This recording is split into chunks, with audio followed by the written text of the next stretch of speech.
When I first got chickens, I had this vision of peaceful little birds wandering the yard, laying fresh eggs every morning. Reality? Something more like this. Then you can't sit with us.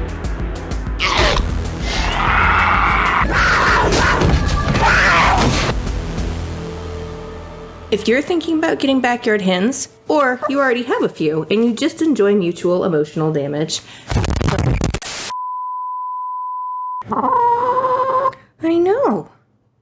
I know it. This is weird, isn't it?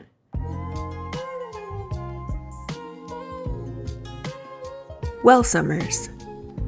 If you want a beautiful but hardy breed, Welsummers are your girls. Fun fact, the Kellogg's Cornflakes rooster was modeled after one. They can be dramatic too. If a leaf falls wrong, they act like the sky is collapsing by yelling loudly for ages. They're more independent and a bit aloof. They're not unfriendly, but they're just busy with their own business. Their foraging instincts are strong, which is great if you're free-ranging, but they'll rearrange your yard like it's an HGTV makeover. Golden sex lynx. They're friendly and curious with humans, but they are the mean girls of my crew. They will form a gang. They will have cliques. They will bully other chickens. They bully my large dogs. If you're planning on raising an entire flock together from the start, they'll probably be fine. But if you ever try to bring in new chicks or hens, they can be murderous. Literally. Despite slowly integrating our Ameraucanas last year, they pecked one of them to death. It was gruesome. The mean girl sitting in my lap was one of the culprits. I'm giving the rest of the flock a break right now by having her in here. And I hope they appreciate it, because she is pooping in my lap. Ameraucanas. Lay these gorgeous, beautiful blue eggs that everyone loves. Mine have been shy and wild. They're the biggest flyers in my flock and will sometimes find them up in a tree or on top of the shed when they get spooked. They've recently decided that the coop is for losers, and they've started roosting and laying their eggs in some hidden location in the yard.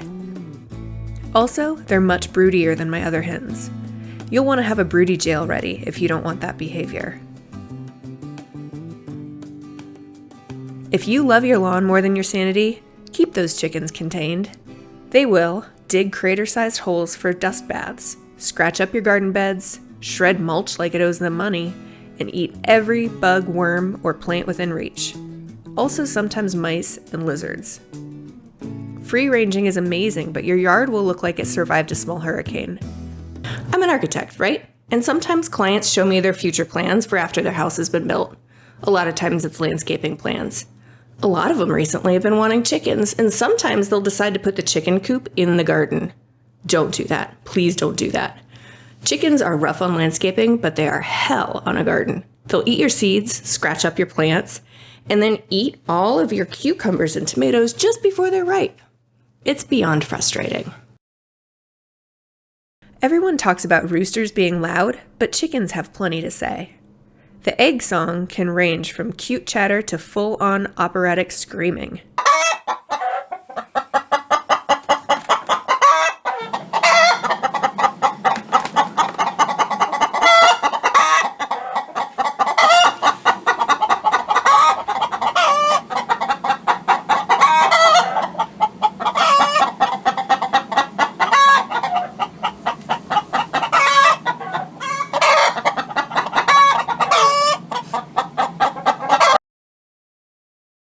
Overall, they're not constant noisemakers, but expect loud bursts of excitement.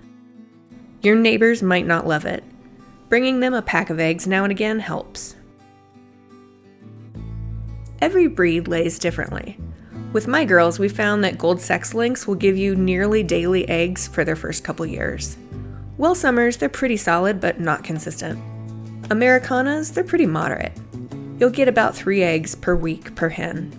Chickens naturally slow down in the winter. It's because the days are shorter and daylight triggers their reproductive cycle. Some people add lights to keep them laying, but I don't. There's nothing wrong with having a little break in the winter, huh? Their first year is usually their best. Some breeds decline really sharply after that. Plan for what you'll do when your hens stop laying. Chicken math is real. One day you'll look around and realize that you have 12 chickens, but you're only getting 1 egg. All right, settle down. Yeah. I know. So, either plan your coop accordingly or have another plan for your chickens. even if that plan is a crock-pot. Rescue groups don't want your chickens. If you get them, they're your responsibility. Chickens are masters at hiding illness until it's serious. They'll look fine one day, a little bit sluggish the next day, and they'll keel over dead the third day. Some things to prepare for. Keep an eye on their respiratory systems like sneezing or wheezing. Check for mites and lice regularly. Provide a calcium source like oyster shell. Give them some space to dust bathe. It's their natural way of staying clean. And learn what normal behavior looks like so you recognize what isn't. And their combs are serious health indicators. Most breeds of chicken have a bright red, vibrant comb, and it should look plump and hydrated. Also, make a plan for what you'll do when your hens get sick. Are you going to take them to the vet? Are you going to try home care? Think about this beforehand so you aren't scrambling. If you do want to do home care, build a chicken first aid kit now before you need it. Yes, I do own a tiny poultry first aid kit. No, I did not expect this for myself as an adult. Chickens are funny, weird, entertaining, and nothing beats gathering your own eggs. Are you talking into the mic right now? I've learned a ton from them.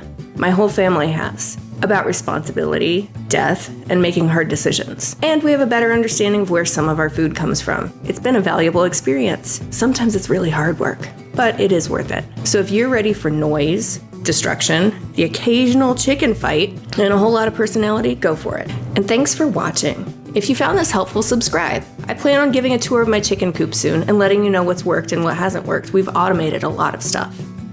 Or if you have chickens, let me know down in the comments what breeds you have experienced and how you've enjoyed them. We'll see you in the next video.